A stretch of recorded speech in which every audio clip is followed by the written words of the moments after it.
할렐루야.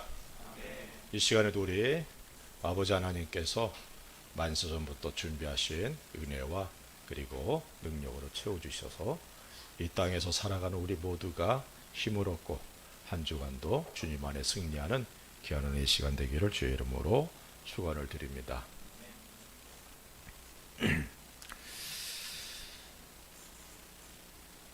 시편 4편은 압살롬의 반역으로 도망가야 했던 그런 상황에서 기록된 다윗의 시입니다.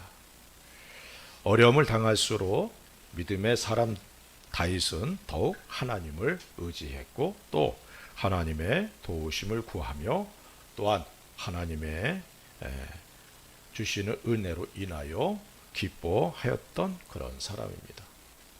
기뻐할 수 없는 상황, 마음 한구석이 무너지듯 한 그런 상황이었지만 그 가운데서도 하나님을 향한 믿음이 변하지 않았고 오히려 더욱 신뢰함으로 찬양할 수 있다는 이 사실이 우리에게 큰 도전이 될 줄로 믿습니다. 참된 믿음의 사람은 어려움을 만날 때 더욱 우리 아버지 하나님께 우리 주님께 가까이 그리고 주님을 신뢰함으로 자신의 모든 것을 맡기게 되죠. 많은 사람들이 어려움을 만나면 쉽게 말씀을 버리고 주님을 떠나는 경우들이 참 많습니다. 마가복음 4장에 4가지 밭의 비유가 나오죠. 그 중에 돌밭이 나오는데 이 밭의 특징은 기쁨으로 말씀을 받지만 뿌리가 없기 때문에 잠깐 견디다가 말씀을 통해 환난이나 핍박이 있게 되면 속히 믿음에서 떠나는 그런 사람, 넘어지는 사람을 가리킵니다. 핍박이나 어려움이 오면 쉽게 주님을 떠나는 사람을 의미하죠. 그러나 우리가 알아야 될 것은 참된 피난처는 오직 하나님 한 분이라는 사실을 우리가 마음에 새겨야 될 줄로 믿습니다. 다윗과 같이 어떤 상황에서도 주님을 섬기고 주님을 바라보며 사랑함으로 변함없이 우리 하나님 앞에 우리 주님 앞에 충성된 주님의 일꾼들, 주님의 사람들, 주님의 좋은 군사들 되기를 주의 이름으로 축원을 드립니다. 다윗의 마음속에 있는 기쁨 7절에 이렇게 고백하죠. 내 마음에 두신 기쁨 이렇게 고백을 합니다.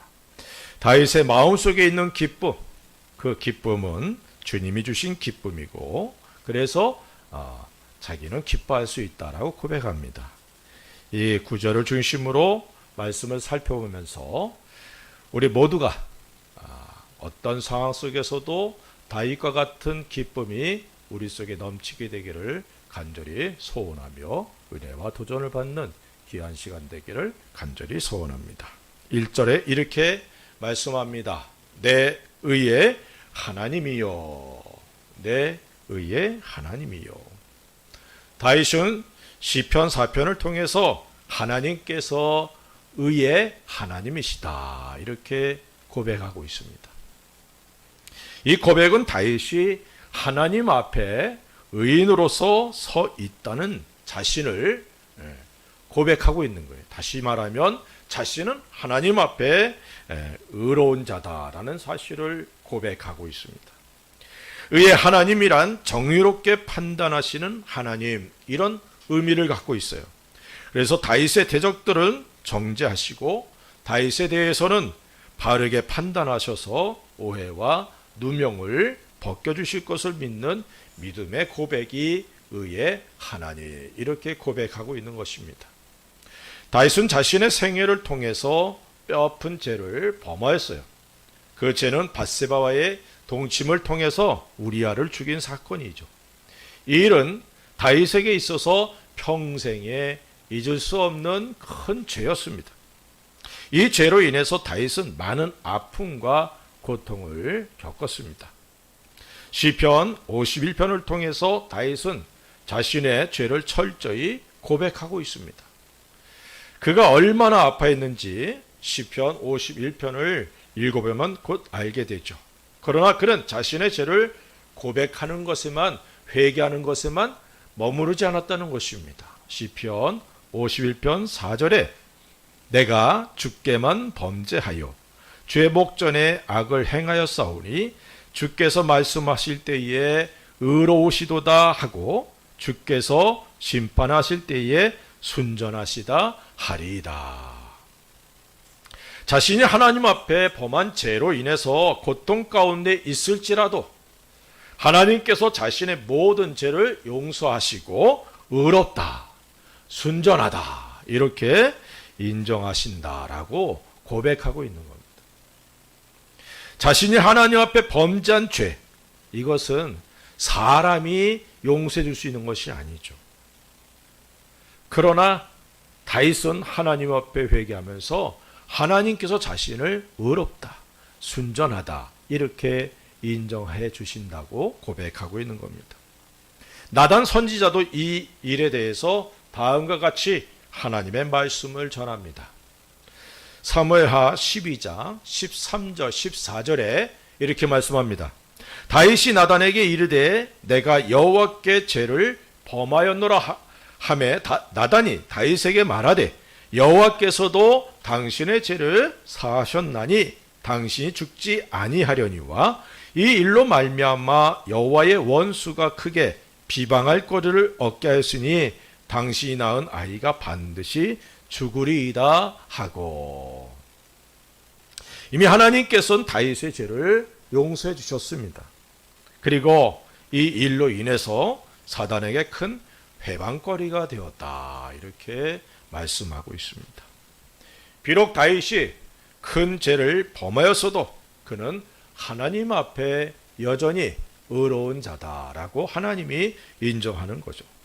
마찬가지로 이 땅에서 구원을 받은 우리는 하나님 앞에서 의인이라는 사실을 잊지 않기를 주의 이름으로 축원을 드립니다. 왜 죄를 범했는데 의인이라고 주님이 말할까? 거기에는 의롭게 되는 자체가 내 어떤 의지나 노력으로 되는 것이 아니기 때문에 그래요. 오직 하나님께서 하나님의 은혜로 주신 것이 의롭다 함을 얻는 것이기에 우리의 어떤 행위로 그 의로움이 없어지거나 반감되는 것이 아닙니다. 단 그 죄로 인한 하나님의 책망이 있고 그리고 그 죄로 인해서 사단의 회방거리가 될 수 있다는 사실, 이 사실을 우리가 잊어서는 안 되는 것입니다. 우리는 하나님께 영광을 돌리기를 원하고 있습니다.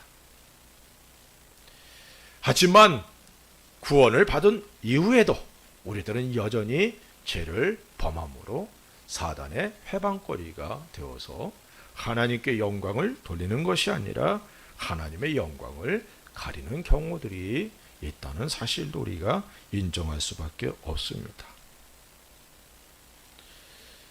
분명 하나님께 영광 돌리기를 원하는 삶이란 죄와 함께 할 수 없죠.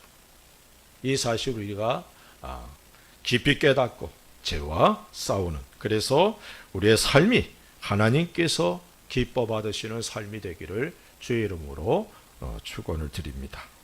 물론 우리가 범한 우리의 죄가 크다 할지라도 그것으로 인해서 주님과의 관계 속에서 괴로움으로 자신을 해치는 그러한 어리석은 일이 우리에게 있어서는 안 됩니다. 우리의 의로워진 것이 아니라 하나님의 은혜이기에 주님을 바라보며 은혜의 보좌 앞에 담대하게 나아갈 수 있는 저와 여러분들이 되어야 될 줄로 믿습니다. 다윗은 자신과 함께 하시는 하나님 앞에 자신의 의를 고백하고 있습니다. 지금 비록 자신의 아들 압살롬에 의해 도망을 가는 신세가 되었다 할지라도 이 일에 자신이 악을 행하지 않았다라는 사실을 담대하게 고백하고 있는 것이죠. 사실 다윗은 압살롬이나 그리고 그를 쫓는 압살롬을 쫓아 다윗을 죽이려 하는 그런 사람들에게 악을 행하지 않았습니다. 이 일에 대해 다윗은 하나님 앞에서 담대하게 자신이 의롭다라고 고백할 수 있었다는 것이죠. 물론 이 의 자체가 하나님께서 주신 귀한 은혜의 근거한다는 사실을 우리가 잊어서는 안 됩니다. 3절에 이렇게 말씀합니다. 여호와께서 자기를 위하여 경건한 자를 택하신 줄 너희가 알지어다. 의의 하나님 앞에서 우리가 가져야 될 자세, 그것을 다윗은 또한 다음과 같이 고백하고 있다는 것입니다.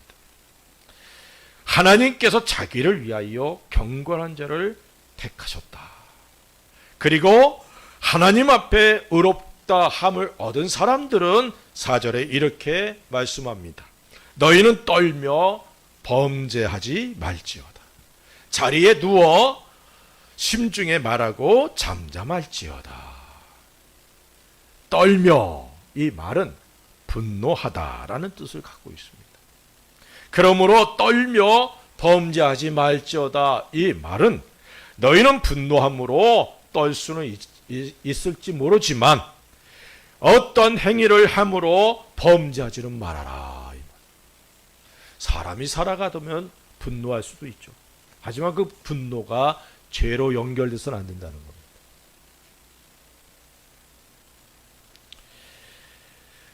의의 하나님, 우리 하나님 앞에 떨며 범죄하지 않는 우리가 되어야 될 줄로 믿습니다.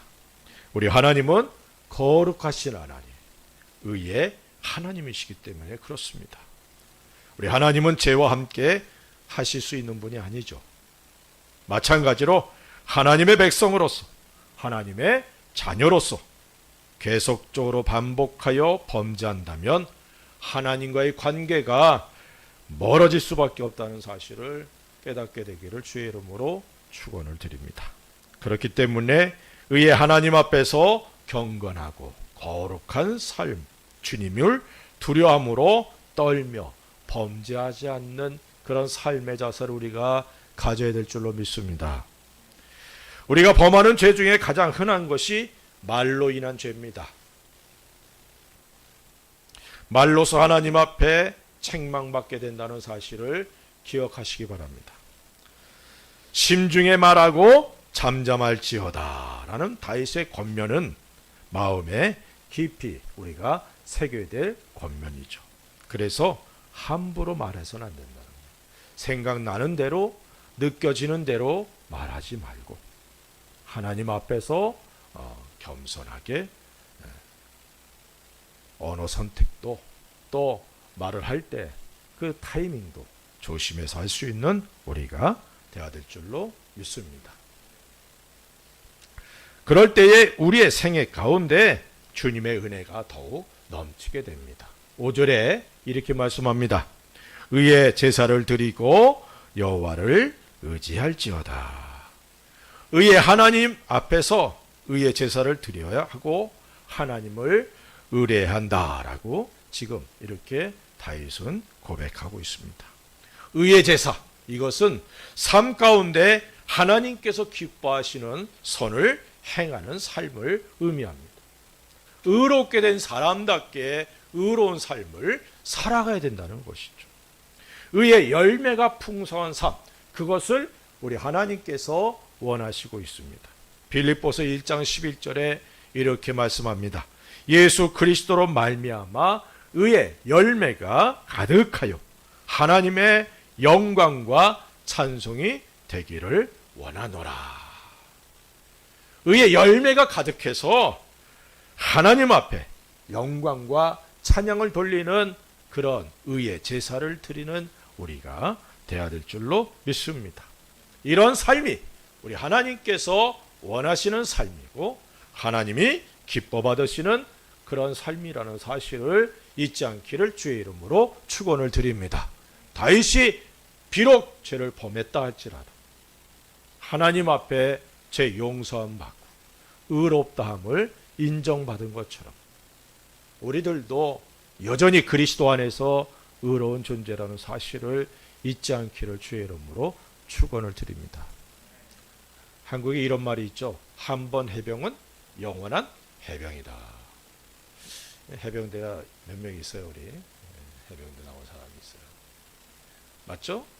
그래서 기수를 얼마나 따지는지 모릅니다.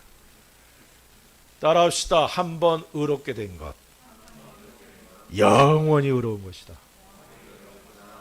우리 하나님께서 주시는 은혜는 변함이 없습니다. 믿습니까? 두 번째, 다윗은 하나님은 응답하시는 하나님이다, 이렇게 고백하고 있어요. 응답하시는 하나님, 기도에 응답하시는 하나님이다 라고 고백하고 있다는 사실입니다. 1절에 이렇게 고백합니다. 내가 부를 때에 응답하소서 곤란 중에 나를 너그럽게 하셨사오니. 응답하시는 하나님이다 라고 고백하면서 그 고백의 내용, 하나님이 어떻게 응답하셨냐, 여기 보니까 곤란 가운데 자신의 기도를 들어주셨다라고 고백하고 있습니다. 곤란 가운데 도우시고 응답하시는 하나님, 이 하나님을 다윗은 믿고 그리고 고백하며 기도하고 있다는 것이죠. 하나님께 기도하며 하나님의 도움을 요청하는 다윗의 그 모습들이 시편에 얼마나 많이 기록되어 있습니까? 성경은 우리들이 곤란 가운데, 환난 가운데 있을 때에 기도할 것을 강력하게 요구하고 있습니다. 시편 20편 1절에 환난 날에 여호와께서 내게 응답하시고 야곱의 하나님의 이름이 너를 높이 드시며. 시편 50편 15절에는 환난 날에 나를 부르라 내가 너를 건지리니 내가 너를 영화롭게 하리로라. 환난의 때 하나님의 백성들도 환난을 만납니다. 오히려 믿지 않는 사람들보다 더 많은 고난을 겪을 수 있어요. 사단이 우리들을 타겟으로 삼아서 공격하기 때문에 그렇습니다. 그런데 하나님께서는 그런 환난을 만난 자녀들을 방치하지 않는다는 겁니다. 그냥 두지 않으셔요. 그렇게 하나님께서는 그때에 내게 부르짖어라 내가 너를 건지겠다. 그리고 너로 인하여 내가 영광 받을 거야. 이렇게 말씀하고 있습니다. 그러므로 우리가 깨달아야 될 것, 환난이 온다? 그러면 이건 하나님께 영광 돌릴 수 있는 기회. 이렇게 생각하는 것이 긍정적인 믿음의 사람들의 모습이죠. 환난을 만나고 곤란 가운데 있을 때에 우리 주님께 기도할 수 있기를 주의 이름으로 부탁을 드립니다. 시편 77편 2절에 이렇게 말씀합니다. 나의 환난 날에 내가 주를 찾았으며 밤에는 내 손을 들고 거두지 아니하였나니 내 영혼이 위로받기를 거절하였도다. 환난을 만나면 사람들은 어찌할 바를 알지 못합니다. 그러나 전능하신 하나님을 믿는 우리들은 당연히 그때에 눈을 들어서 우리 주님을 바라보며 우리 주님의 도우심을 구해야 될 줄로 믿습니다. 다른 것들로부터 위로가 아니라 하나님께로부터 오는 위로를 구하면서 기도하는 저와 여러분들이 되어야 될 줄로 믿습니다. 이것이 구원받은 하나님의 자녀들에게 주신 특권이에요. 믿습니까? 두 번째로는 1절 계속해서 이렇게 말씀합니다. 내게 은혜를 베푸사 나의 기도를 들으소서. 우리 하나님은 응답의 하나님이신데 은혜의 하나님이시기 때문에 우리의 기도를 들어주신다는 것. 우리가 주님께 나아갈 때 반드시 기억해야 될 것이 있는데 하나님은 은혜가 풍성하신 하나님이시라는 사실입니다. 연약한 우리들, 그래서 실수하기도 많이 하고 자주 넘어지는 우리들이지만 하나님의 은혜 보좌, 긍휼의 보좌, 사랑의 보좌 앞으로 나아갈 수 있는 은혜를 입은 사람들이 바로 우리라는 사실을 잊지 않기를 주의 이름으로 부탁을 드립니다. 주님께 나아갈 때 자기 자신만을 바라봐서는 안 됩니다. 많은 사람들이 자신만을 바라보고 그래서 자신의 부족함과 범죄함으로 인하여 죄책감에 사로잡히거나 그래서 하나님께 나아가고자 하는 마음을 상실하는 경우들이 얼마나 많은지 모릅니다. 이것은 하나님의 긍휼하심과 은혜를 알지 못하기 때문에 그런 거예요. 히브리서 4장 16절에 긍휼을 입은 대로 은혜의 보좌 앞에 담대히 나아가라라고 말씀하고 있잖아요. 하나님께서는 긍휼과 은혜가 한이 없으신 분이에요. 무한하게 부어주시는 분입니다. 그래서 우리 하나님은 우리의 부족함과 연약함 그리고 범죄할 수밖에 없는 우리들을 너무나 잘 아신다는 거죠. 그렇게 예수 그리스도를 통하여 우리의 죄를 용서하시고 우리의 죄를 기억하지도 아니하시고 하나님의 등 뒤로 던져버리신다라고 말씀하고 있어요. 우리는 자꾸 과거의 것도 기억하면서 내가 이런 죄도 졌고요, 이런 죄도 졌고요 계속 반복해서 그렇게 하지만 우리 하나님은 내가 한번 죄 범하고 회개한 건 기억지도 않는데. 아멘. 그래서 77번씩 하나님 앞에 용서해줘라 그러면서 하나님 앞에 우리가 나아갈 때에 내가 이렇게 죄 졌는데요, 세보는 거예요. 수없이 죄를 졌어. 그러니까 이 죄가 나를 너무 힘들게 해. 그것 때문에 주님 앞에 나오지 못하는 경우들이 얼마나 많은지 몰라요. 그런데 우리 주님께는 여전히 내가 첫 번째 범하는 죄와 같다는 거예요. 따라합시다. 그래서 죄를 열심히 져도 괜찮다. 그런가요? 어떤 분들은 그렇게 얘기를 해요. 그래서 육체를 갖고 있는 동안 죄를 피할 수 없으니까 뭐 그 죄 때문에 고민하냐? 아닙니다. 우리 주님은 성경을 통해 분명히 말씀하고 있죠. 너희가 죄와 싸우고는 있구나. 근데 피 흘리기까지 싸우지 않는구나. 싸우라는 거예요. 죄와 싸우라는 거예요. 왜? 죄를 범하면 그것이 내가 하나님께 영광 돌리는 것을 방해하고 사단의 회방거리가 되니까. 사랑하는 성도 여러분, 우리 하나님 앞에 은혜를 늘 구하면서 하나님 앞에 나아갈 수 있기를 바랍니다. 우리의 기도를 귀 기울이시고 응답해 주시는 은혜로우신 하나님을 잊지 않기를 바랍니다. 힘을 주시고 일으켜 주시고 위로해 주시는 사랑의 하나님, 긍휼이 풍성하신 은혜의 하나님을 힘입고 기도할 수 있기를 주의 이름으로 부탁을 드립니다.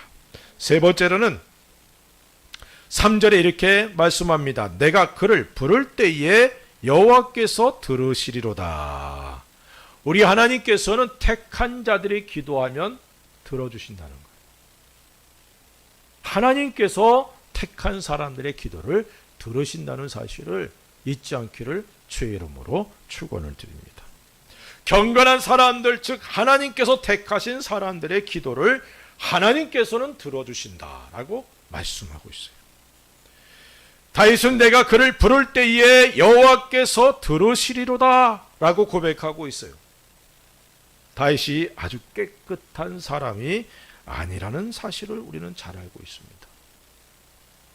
다윗도 우리와 똑같은 성정을 가진 사람이에요. 우리와 똑같이 하나님 앞에 죄를 자주 범했습니다. 아주 눈에 띄게 드러난 죄가 바세바 사건이죠.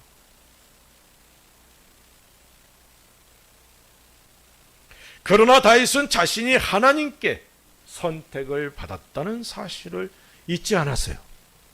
믿습니까?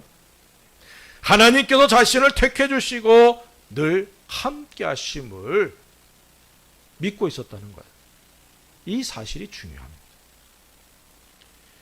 하나님 앞에 자신이 있다는 그런 사실을 늘 기억하며 살아갔어요. 내가 지금 하나님 앞에 있다는 사실을 잊지 않고 살아갔다는 겁니다. 바세바 사건 이후에는 더욱 그런 삶을 살았음을 알 수 있습니다. 바세바 사건 이후에는 하나님 앞에 의로운 삶을 살았던 다윗의 삶의 모습은 이런 여러 경우들을 통해, 경험들을 통해 하나님 앞에 바로 세워진 모습이었다고 말씀을 드릴 수 있습니다. 요셉은 보디발의 아내가 유혹하는 상황에서 하나님 앞에서 죄를 지을 수 없다라고 고백하죠. 자신이 하나님 앞에 있다는 사실을 인정하는 고백입니다. 이 일로 인해서 감옥에 가게 되지만 요셉과 같은 믿음의 자세가 우리에게 있어야 됩니다. 경건한 삶은 죄가 없는 것이 아니라 죄와 싸워서 주님이 기뻐하시는 모습으로 성장되고 변화되어 가는 것을 의미해요. 그래서 성화라 이렇게 말하죠. 성화. 성화라는 것은 경건한 모습, 거룩한 모습으로 변해가는 거예요. 예수님을 닮아가는 삶의 모습이죠. 주님을 진심으로 섬기며 찾는 사람들의 기도를 우리 하나님이 들으심을 잊지 않기를 주의 이름으로 부탁을 드립니다. 택한 자들의 기도를 들으시는 우리 하나님을 향하여 비록 내가 지금은 부족하다 할지라도 마음을 다하고 뜻을 다하여 기도할 수 있는 저와 여러분들 되기를 주의 이름으로 축원을 드립니다. 7절에 이렇게 고백합니다. 주께서 내 마음에 두신 기쁨은 이렇게 말씀하고 있어요. 다윗은 자신의 마음속에 기쁨이 있고 그 기쁨은 하나님께서 주셨다라고 고백하고 있어요. 주께서 내 마음에 두신, 다시 말하면 하나님께서 다윗의 마음에 기쁨을 두셨다 이렇게 말하고 있어요. 그러나 사실 다윗의 지금 형편은 기뻐할 수 있는 상황이 아니죠. 아들 압살롬의 반역으로 인해서 도망가는 처지입니다. 아주 급하게 도망가는 바람에 아무것도 준비하지 못하고 정말 형편없는 모습으로 궁을 떠난 상태입니다. 여기서 우리는 다윗의 위대한 믿음을 볼 수 있는 거예요. 기뻐할 수 없는 상황에서 기뻐할 수 있는 그런 기쁨. 이게 다윗에게 주어진 기쁨이었어요. 기뻐할 수 없는 상황. 그런데 그 가운데서도 기뻐하는 다윗의 모습을 우리가 여기서 볼 수 있습니다. 이것이 바로 올바른 믿음의 소유자의 자세죠. 성경 우리들이 항상 기뻐할 것을 명령하고 있습니다. 이것은 권면이 아니라 명령이에요. 이 명령에 따라 그리스도인은 항상 기뻐해야 될 책임이 있습니다. 그러나 사실 기쁨은 억지로 기뻐할 수 있는 것은 아니죠. 나 기뻐해, 기뻐한다 기뻐지나요? 억지로 기뻐할 수 있는 것은 아니에요. 그러나 기뻐할 수 있다는 것은 무언가 지금의 상황을 보다 나은 해결책이나 환경으로 바꿀 수 있는 든든한 배경이 없다면 가능하지 않은 모습이죠. 예를 든다면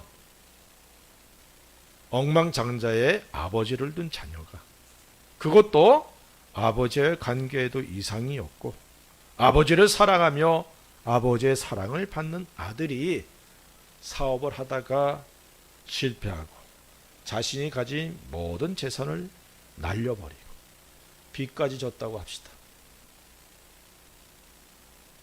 그렇다면 그 아들은 이 빚으로 인해 마음에 괴로움을 갖고 그것 때문에 슬퍼할 이유는 없다는 거죠. 왜? 무한히 가지고 있는 아버지가 배경이니까. 사랑하는 아버지가 당연히 해결해 줄 줄 아니까. 아멘. 제가 한국에 있을 때 권사님이 계셨어요.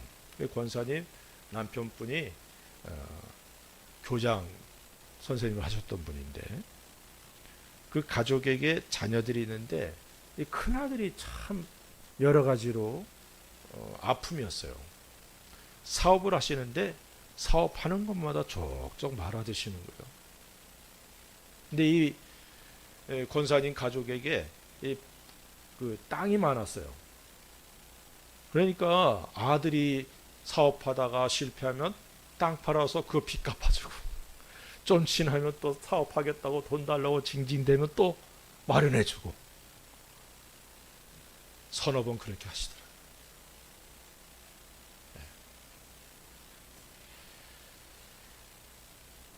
자신의 실수와 부족함을 인정하고 보다 나은 미래를 위한 또 다른 기회로 생각하고 아버지의 도움을 청할 수 있는 그런 배경이 있다면, 그것 때문에 근심하고 두려워하고 마음의 불안과 염려가 있을까요? 혹 방탕한 아들이었다 할지라도 아들의 어려움을 외면할 부모는 거의 없습니다. 이와 같이 다윗은 하나님을 의지했다는 것입니다.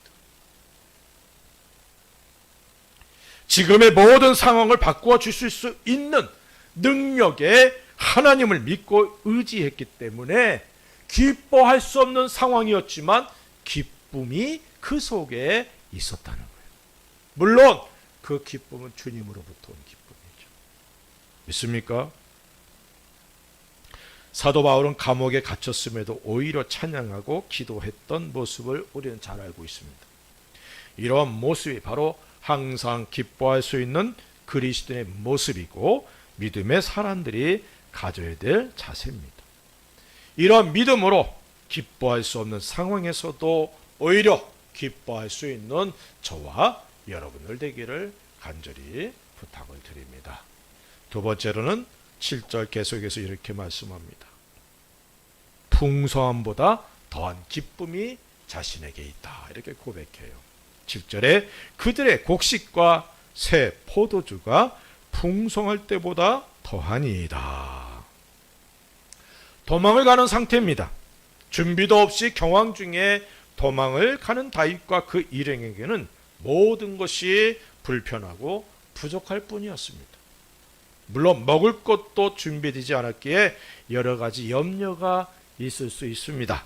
그래서 다윗을 맞으러 나왔던 사람들이 먹을 것을 준비했던 것을 볼 때 이러한 상황을 알 수 있어요.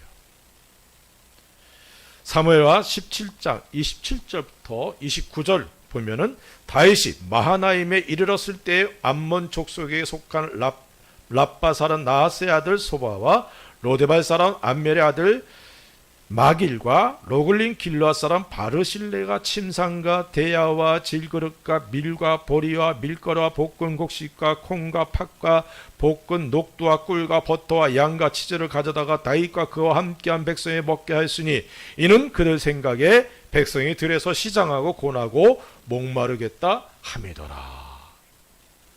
다윗의 지금 형편을 우리가 상상해 볼 수 있는 말씀입니다. 그런데 다윗은 이러한 상황 속에서도 오히려 기쁨이 있다.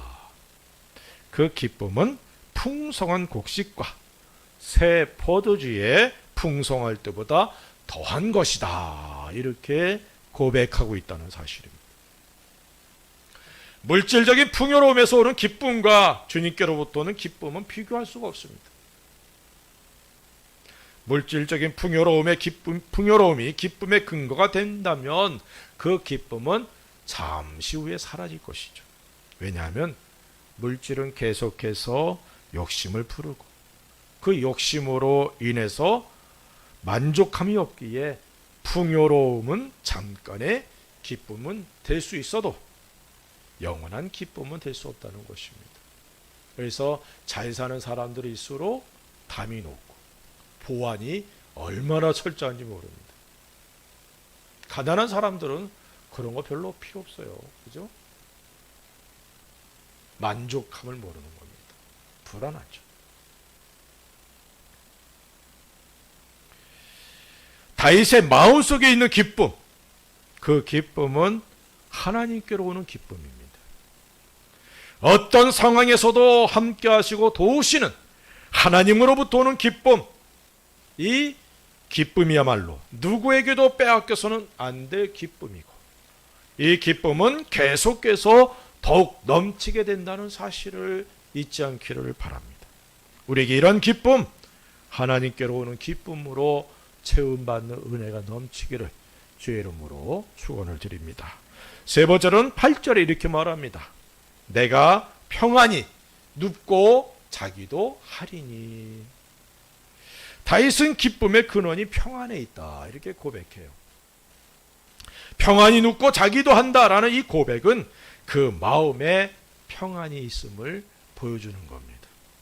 도망가는 상태, 언제 자신을 죽이려는 원수들이 몰려올지 모르는 상황, 또한 자신의 아들에 대한 배신감으로 인한 마음의 여러 가지 번민, 이러한 상황에서는 눕고 잔다는 자체가 불가능해 보이죠.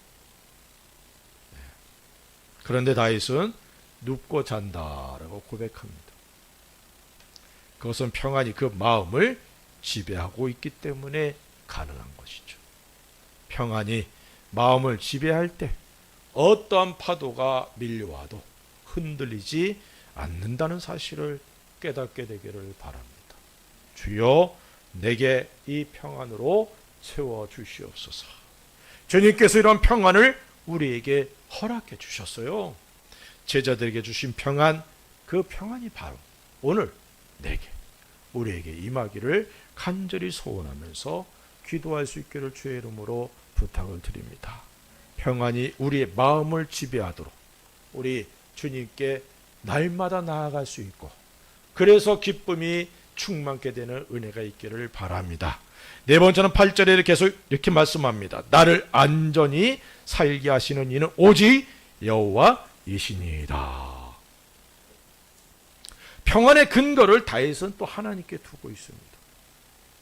하나님께서 평안의 주체가 되시고 하나님께서 안전의 근거가 되시기에 다윗은 오히려 어떤 상황에서도 하나님을 찬양할 수 있었고 평안 가운데 기뻐할 수 있었다는 사실입니다. 하나님의 보호하심이 있음을 다윗은 믿고 있었다는 거예요.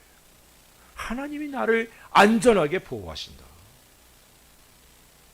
하나님의 보호하심이 다윗에게 함께함을 믿었기에 그의 마음속에는 당황함보다는 담대함과, 그리고 하나님이 또 어떻게 일하실지, 나를 어떻게 인도하실지 기대하는 그런 기대감을 갖고 있습니다. 슬픔과 배신감으로 인한 격한 감정보다는 하나님께서 주신 평안이 그의 마음에 있었고 기쁨이 그를 지배하고 있었다는 것이죠. 이런 은혜가 다윗에게 있었던 것 같이 이제는 우리 모두에게 하나님께로부터 오는 기쁨과 평안, 주님이 나와 항상 함께 하셔서 나를 도우시고 보호하심을 믿고 의뢰함으로 담대함 속에 주님을 찬양하며 또한 믿음의 고백을 드리고 간구할 수 있는 저와 여러분들 되기를 바랍니다. 비록 우리들이 부족함을 느낀다 할지라도 예수 그리스도 안에서 내가 의로운 존재가 되었다는 사실을 잊지 않기를 바랍니다. 또한 우리들의 죄로 인해 원수인 사단에게 해방거리가 된다는 사실도 잊지 말고 죄와 끝까지 싸울 수 있는 그런 하나님의 용사, 우리 주님의 용사들 되기 바랍니다. 다윗은 환난 날에 기도했습니다. 우리들의 기도를 들으시는 하나님을 믿으시고 기도에 열심을 내십시다. 은혜와 긍휼이 풍성하시며 택하신 자들의 기도를 들으시는 하나님을 찬양하십시다. 우리들 환경이 어떻게 변한다 할지라도 기뻐할 수 있는 상황 속에서도 기뻐할 수 있는 우리가 되시길 바라고, 또한 하나님의 은혜 안에서 평안 가운데 하나님의 보호하심을 힘입고 우리 하나님을 찬양하며 영광 돌리는 그런 하나님의 사람들, 다윗처럼 내 마음에 두신 기쁨에 대해 고백할 수 있는 저와 여러분들 되시기를 우리 주 예수 그리스도의 이름으로 간절히 축원을 드립니다. 기도하십시다. 우리 같이 한번 기도합시다. 주여, 내가 참으로 힘들고 어려운 상황에 있습니다. 환난과 고난을 만난 상태입니다.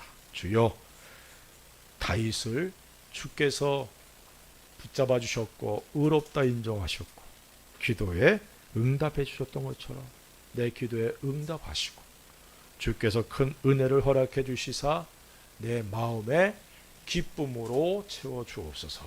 이 시간 주님을 사모하면서 우리 같이 한번 기도하십시다. 할렐루야. 아버지 하나님, 감사와 찬송 돌립니다. 다윗이 죄를 범한